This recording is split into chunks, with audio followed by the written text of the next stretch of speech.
Adaptation live de Naruto, enfin ça avance. Une copie d'Elden Ring à la sauce Dragon Ball qui explose tous les records sur Steam, le futur crack du Shonen Jump qui a abandonné l'université pour lancer son manga, et le projet incroyable du Jujutsu Kaisen qui a enfin été révélé. On voit tout ça ensemble maintenant dans le Réveil Otaku, ton émission qui résume l'actu otaku tous les lundis, mercredis, vendredis à 7h sur YouTube en moins de 10 minutes. Toujours pas de nouvelles pour le remake animé de Naruto, mais des nouvelles sur la série live action. La scénariste Tasha Uo a annoncé avoir enfin terminé le script de la première saison. Alors bon, quand je regarde son pédigré, je vois qu'elle a fait le scénario de The Witcher, l'héritage du sang en 2022, noté 4 étoiles,9 sur 10 sur IMDb, donc pas ouf.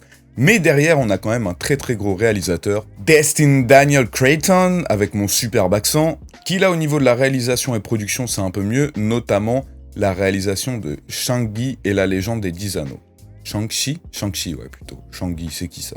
Film qui a notamment ramené 432 millions de dollars au box-office, ce qui n'est pas rien. Et la réalisatrice a lâché quelque chose d'assez intéressant en interview. Elle nous dit « Je pense que c'est génial, car il sera capable de capturer toute la subtilité et la particularité de Naruto sans se laisser distraire par l'ampleur de l'univers. C'est définitivement un film fait par amour pour Naruto, pour ce personnage. » Alors, ça fait un peu phrase ChatGPT fait avec l'intelligence artificielle, genre « Bonjour ChatGPT, fais-moi une phrase assez corporate, excitante, mais à la fois... Bon, je sais pas, bref, je me perds, je suis très nul en prompt, je suis très mauvais prompteur. Qu'est-ce qui est bien à savoir, ce qui a l'air cool, c'est que, justement, le producteur est un gros fan de Naruto, il semblerait, donc ça c'est cool, il a déjà travaillé sur des gros films, ça aussi c'est cool, mais surtout, il a été validé par Kishimoto, qui adore ses films apparemment, donc ça aussi c'est un bon signe, au moins Kishimoto a été consulté, on le sent quand même plus pris, un peu comme le ferait Eiichiro Oda dans la série Netflix One Piece, parce que on se souvient Akira Toriyama, paix à son âme, qui avait validé Dragon Ball Evolution. Je pense qu'il a validé comme ça, ils lui ont montré le contrat, il a fait ouais, ok, lourd. Mais ça a apparemment pas l'air de rassurer les fans, puisque je vois quelques commentaires, par exemple quelqu'un qui me dit « Ils vont encore détruire une œuvre de mon enfance ». Et ça va faire 1 an qu'on a 0 nouvelles des 3 épisodes spéciaux qui devaient sortir, ça aussi je vous en ai parlé, le fameux remake reboot. Pas de nouvelles, on nous a dit ce sera repoussé parce que c'est pas prêt, mais on n'a rien de nouveau. Personne n'en veut, future catastrophe, mais j'ai quand même trouvé un commentaire de quelqu'un qui me dit déjà le meilleur live action de l'histoire. Moi, qu'est-ce que j'en pense? Ça a l'air d'être pris au sérieux, maintenant les adaptations d'animés ont l'air d'être beaucoup plus prises au sérieux, et surtout ils se sont rendus compte qu'il y avait moyen de faire beaucoup d'argent, encore une fois grâce à l'exemple de One Piece Netflix, si c'était bien réalisé. Donc pourquoi pas, je pense surtout que le début de Naruto, ça peut rendre assez stylé en film live réaliste.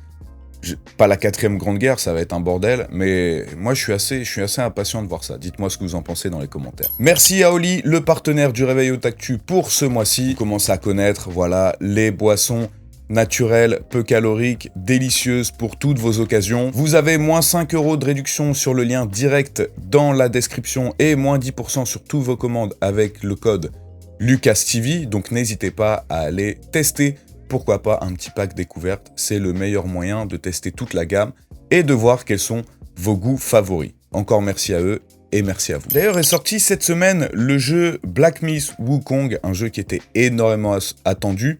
Je me souviens qu'il y avait eu des trailers de malades, tout le monde s'était enflammé sur les réseaux sociaux, sur Twitter notamment, avec les premiers trailers, donc le jeu qui reprend la légende, c'est quoi? La légende de Wukong, la légende du roi singe, qui a aussi inspiré notamment Sangoku, voilà, je dis ça comme ça, et le jeu a déjà pété plusieurs records assez incroyables.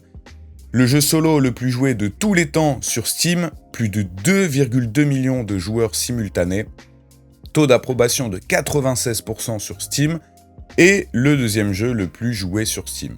Bon, là, je sais pas trop ce que ça veut dire, on n'a pas plus de détails. Alors bon, on a quelques personnes qui ragent, je vois d'ailleurs un des top commentaires qui dit « Rien à de votre Steam 2, ça va vite se calmer, c'est juste un effet moutonnage. Le jeu est un copier-coller de Elden Ring, Sekiro, GOT. C'est quoi déjà GOT ? Je l'ai plus. Bref, un jeu random. Bon, en vrai, quand je vois les critiques, même de la presse spécialisée jeux vidéo, même si, attention, je fais de moins en moins confiance à la presse jeux vidéo, quand je vois les retours de certains youtubeurs, de certaines vidéos, le jeu a l'air quand même très très lourd. Je pense que c'est de la mauvaise foi de dire que c'est juste un effet de mode, et puis en vrai un Souls-like qui reprend l'univers un petit peu comme ça, les contes mythiques chinois, avec ce personnage super charismatique, le bestiaire a l'air complètement fou, les décors ont l'air incroyables. Moi je suis complètement sous le charme, j'hésite à me l'acheter d'ailleurs très prochainement. Si certains d'entre vous l'ont déjà ou prévoient de l'acheter, n'hésitez pas à dire ce que vous en pensez dans les commentaires. Alors, on a enfin des nouvelles du projet incroyable, unbelievable de Jujutsu Kaisen, donc qui vient de sortir dans le Weekly Shonen Jump. Attention, vous n'êtes pas prêts, hein, c'est vraiment un projet incroyable. Les 245 chapitres lisables gratuitement sur Shonen Plus, l'application du Jump. Une vidéo compte à rebours. Bon, on ne sait pas ce qu'il y aura à la fin de ce compte à rebours, mais elle est là. Des wallpapers en cadeau sur les réseaux sociaux et la couverture du volume 27. Voilà ce que c'était le projet incroyable. On s'en doutait, on se fait plus avoir, je vous l'ai dit, les précédents projets incroyables, My Hero Academia, Tokyo Ghoul, c'était claqué. Là, franchement, on s'attendait pas à plus, mais c'est très sympa qu'ils mettent quand même les chapitres disponibles gratuitement, 245 chapitres, je pense pas que ça couvre tout. Non, il va manquer environ 25 chapitres quand même. Et ouais, ils sont pas bêtes, hein. Le but c'est quand même à la fin que vous achetiez les tomes. Voilà, on peut lire dans les commentaires, hein, surtout dans la communauté internationale, que beaucoup de personnes sont déçues, qui s'attendaient à mieux, mais voilà, il y en a quand même qui sont assez contents d'avoir les 245 chapitres gratuits, et je pense que c'est ce qu'il faudra retenir. Est-ce que vous saviez que le mangaka de Kagurabachi, le nouveau manga qui fait sensation au Japon, s'est arrêté en plein dans ses études universitaires pendant le corona pour justement commencer son œuvre. Alors c'est un petit peu lunaire, mais je vais vous dire ce qu'il a écrit. Donc quand le Covid-19 est arrivé lors de mes années universitaires, je n'avais rien à faire. Et je me suis souvenu que lorsque j'étais enfant, mon rêve était de devenir un mangaka. Mon talent était reconnu par l'auteur de Slam Dunk.